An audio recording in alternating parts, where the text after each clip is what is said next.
Hi everyone, my name is Catherine, and I want to share a story about how luck played a significant role in my life, especially concerning my ex-husband Jonathan and his mother Emma, who attempted to undermine me. I don't consider myself a mastermind with elaborate schemes for revenge. The turn of events in my favor was entirely coincidental, combined with Emma's lack of judgment. Let's start from the top. When Jonathan and I were dating and eventually got married, I saw him as an incredibly driven individual. He perfectly balanced being a caring partner while also pouring immense effort into his work.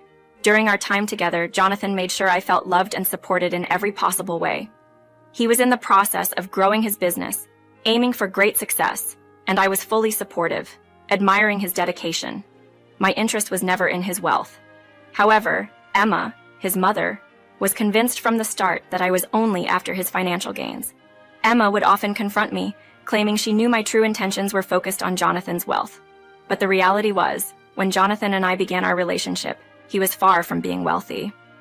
I supported him unconditionally, never seeking financial gain.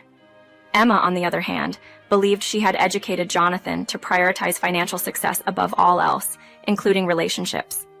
She claimed her teachings were the reason behind his ambition. However, I saw a flaw in her pride. Jonathan's obsession with wealth wasn't about passion or fulfillment.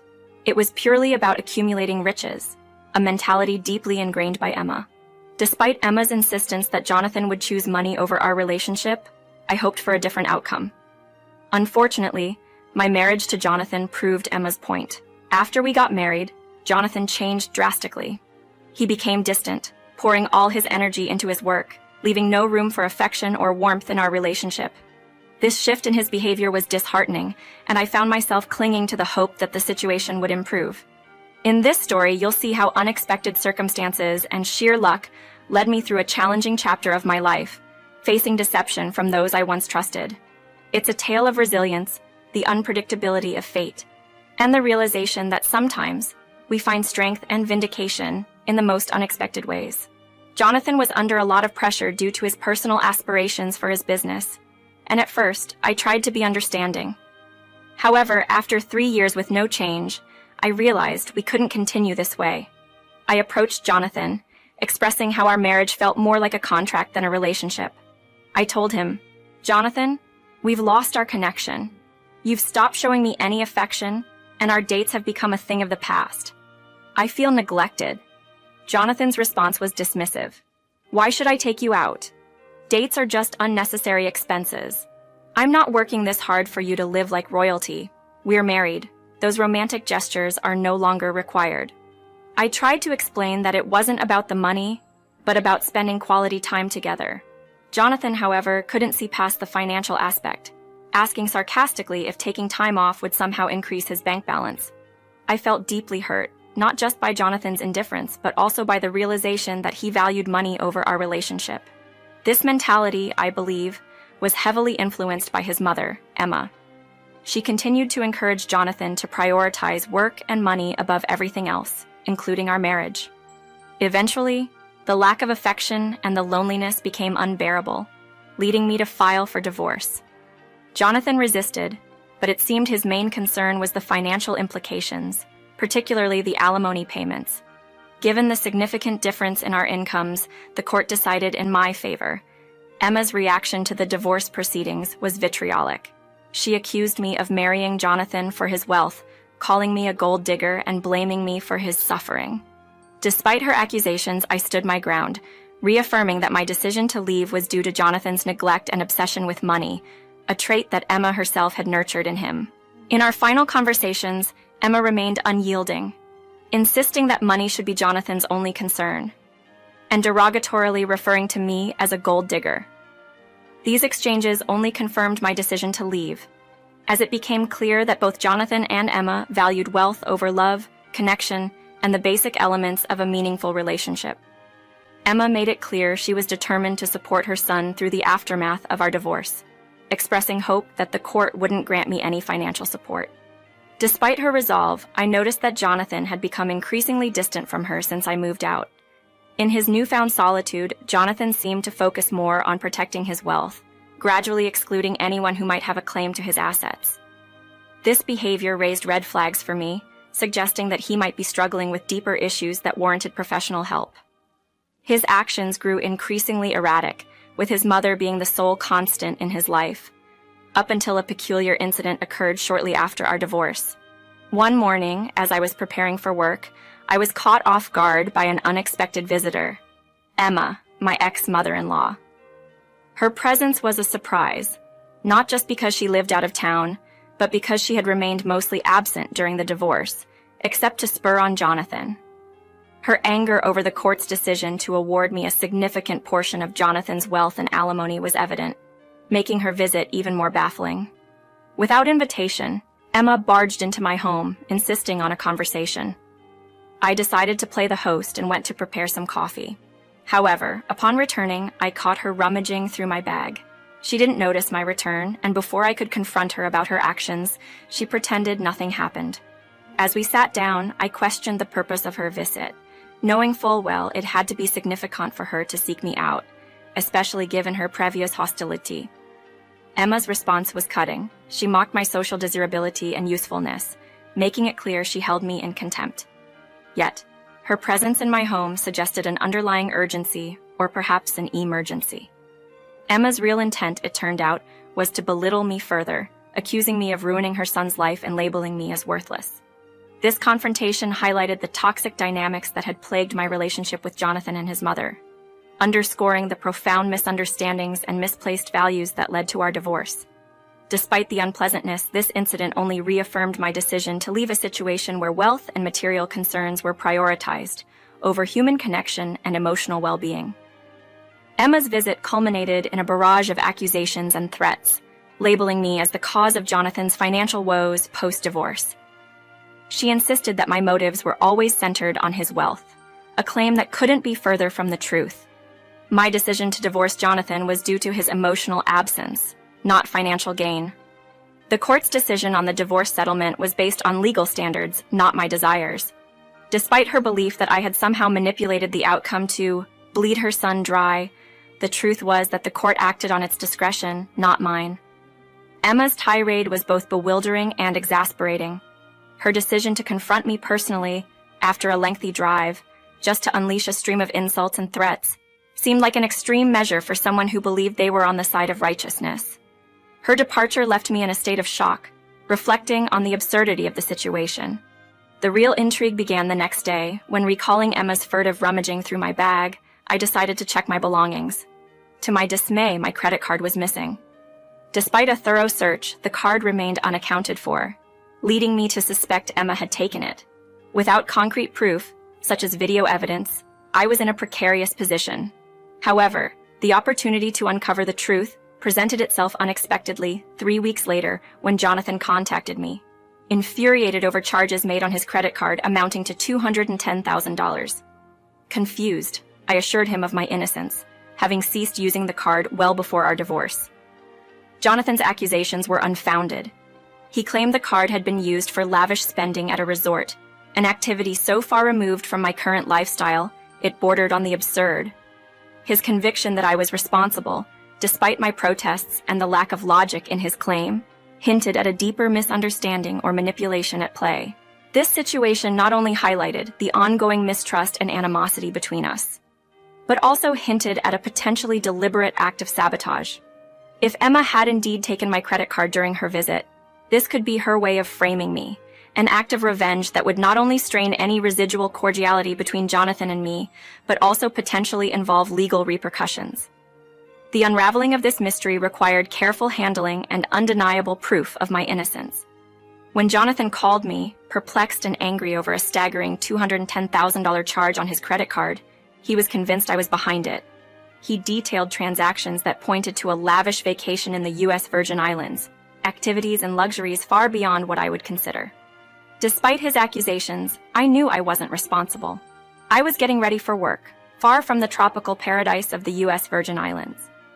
My immediate suspicion fell on Emma, who had visited me after the divorce under the pretense of voicing her displeasure, but likely had ulterior motives. I reassured Jonathan of my innocence, suggesting a possible suspect behind the transactions. The timing of Emma's visit and the subsequent disappearance of my credit card seemed too coincidental. It appeared she may have taken it, not just to vent her frustrations, but to entrap me in a financial debacle as retribution for the divorce settlement. Determined to get to the bottom of this, I called Emma, deciding to record our conversation for evidence. Her initial taunt when she answered hinted at her guilt.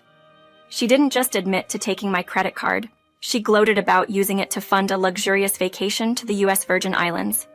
Emma detailed her extravagant escapades, funded by the stolen card, with no remorse. She boasted about the grand tour and five-star experiences she and her friends were enjoying, all at my expense. This confession was the smoking gun I needed. Emma's act of revenge not only put me in a precarious position with Jonathan, but also highlighted her willingness to go to great lengths to spite me. Her reckless spending spree, under the guise of my identity, was a serious crime.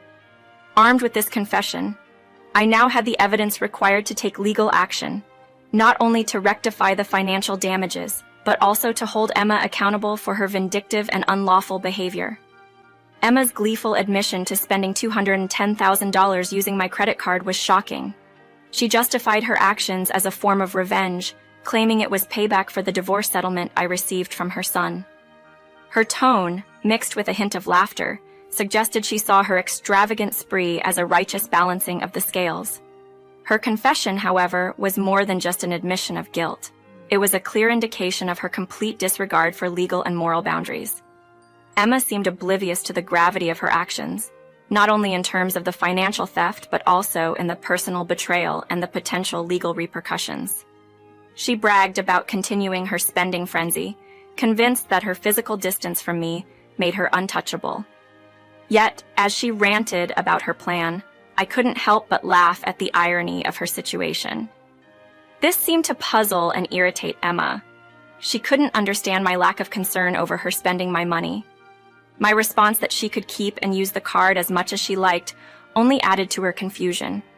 Emma's misunderstanding was profound. She assumed her actions were a direct financial burden on me. However, the reality was quite different. When I revealed that it was Jonathan who would be notified of the expenditures due to the card being linked to his bank account and him being responsible for the bills as per the court's decision, the situation took on a new dimension. This card wasn't just any card. It was a supplementary card issued under Jonathan's account, making him liable for the charges. Her plan, intended to make me suffer, was flawed from the start. Emma's shock at learning the consequences of her actions, that she had inadvertently saddled her own son with a hefty bill, underscored the short-sightedness and impulsivity of her revenge. This revelation not only highlighted the potential legal implications for her, but also the unintended financial strain on Jonathan, making her scheme backfire spectacularly. Emma was taken aback when I coolly thanked her for relieving me of the credit card, a relic from my time with Jonathan that he had neglected to reclaim post-divorce. Her silence was palpable over the phone as she processed the implications of her actions. It seemed she had either overlooked or conveniently forgotten the court's decision, which mandated Jonathan to cover my credit card expenses. This card, linked directly to Jonathan's bank account for business expenditures, was a financial obligation he was legally bound to fulfill. When I clarified the situation, highlighting that it was Jonathan who would bear the financial burden of her spending spree, Emma's confidence crumbled into a panic. Her repeated denials and eventual abrupt hang-ups were telltale signs of her realization and regret. She had not only misjudged the situation, but had inadvertently set herself up for a fallout with her son. Armed with the recorded confession, I had substantial leverage, not just over Emma, but in reshaping her relationship with Jonathan. I pondered over Jonathan's potential reaction, knowing his affection for his mother was likely overshadowed by his zeal for wealth preservation. Following Emma's hasty retreat from our conversation, I reached out to Jonathan to unfold the events. I presented him with a choice. Either we could jointly report the unauthorized use of the card to the authorities, or he could handle the matter personally. Jonathan's immediate concern over the hefty sum lost indicated his readiness to pursue the culprit. Revealing that Emma was behind the theft required a moment of preparation, given the magnitude of the revelation. Her actions not only constituted a betrayal of trust, but also a significant financial loss for Jonathan. This disclosure was poised to test the bounds of familial loyalty against the backdrop of financial security, setting the stage for an inevitable confrontation between mother and son over a deeply misguided attempt at retribution. Last week, amidst an unexpected visit where Emma accused me of ruining Jonathan's life, it turns out her real motive might have been to swipe my credit card. Jonathan was skeptical at first, finding it hard to believe his mother could be behind such a deceit, especially since she too was vacationing in U.S. Virgin Islands. Despite his doubts, I assured him I wasn't making baseless accusations. I had Emma's own confession.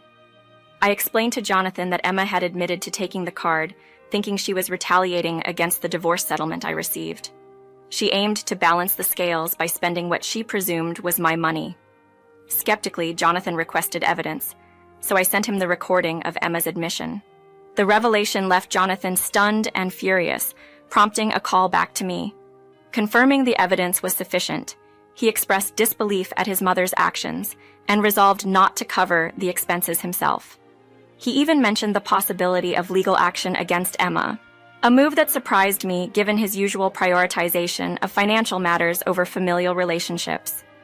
Jonathan's willingness to sue his own mother underscored the extent of his frustration and the influence of Emma's materialistic values on him. I agreed to accompany Jonathan to the police station, although the idea of him suing his mother was still shocking to me. It seemed Emma's relentless focus on wealth had shaped Jonathan's perspective too deeply, leading to this dramatic turn of events. After our conversation, Jonathan confronted Emma, who was reportedly full of remorse. The situation had spiraled beyond her initial intentions, revealing the complicated dynamics between mother and son, driven by misguided attempts at retribution and deeply ingrained values around money. The unfolding drama, while unfortunate, was a poignant reminder of the consequences that come from letting material concerns override family bonds. Once Emma realized the financial mess she had created using Jonathan's funds, the situation escalated quickly. Jonathan's fury was palpable, and he demanded repayment, threatening legal action if she failed to comply. Emma, perhaps underestimating her son's resolve, initially dismissed his threats as mere bluster. However, the tension between them soared, culminating in a heated exchange that cut her vacation short. Despite returning home early, Emma harbored hope she could evade the financial repercussions of her actions. But Jonathan's patience was wearing thin. After issuing a final ultimatum and enlisting his lawyer to reinforce his stance, the gravity of the situation dawned on Emma. Confronted with the legal consequences, she resorted to pleading and tears, faced with the daunting prospect of double shifts to settle her debt. Jonathan remained unmoved by Emma's distress. His decision was final, leading Emma to sign a formal agreement under the watchful eye of Jonathan's lawyer, ensuring she fulfilled her financial obligations. This arrangement has left Emma juggling multiple jobs to chip away at the sizable debt. The aftermath of this ordeal has irreparably damaged Jonathan and Emma's relationship. Mutual resentment festers, with both parties blaming the other for the fallout, severing their once close bond. As for me, observing the unraveling of this familial discord from a distance has been an unexpected source of closure. It affirmed my decision to distance myself from their turmoil, offering a stark reminder of the freedom I've gained from leaving such a tumultuous marriage and family behind.